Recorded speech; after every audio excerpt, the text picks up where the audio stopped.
دوستانو د سولې ولسي حرکات غړي کله چې له کابله تر بلخ ورسېده دا لومړی ځل دی چې هلمند ته راغله.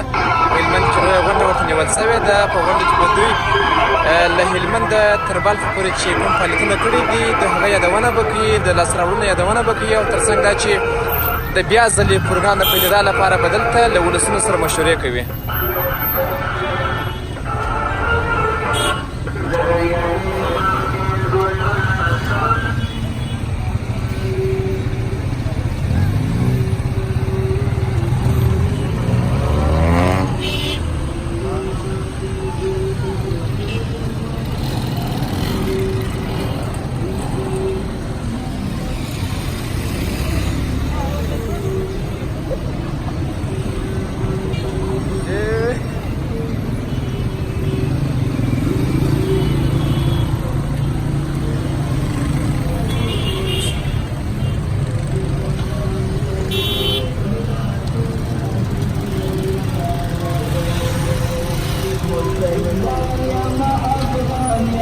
سندم حکمت جان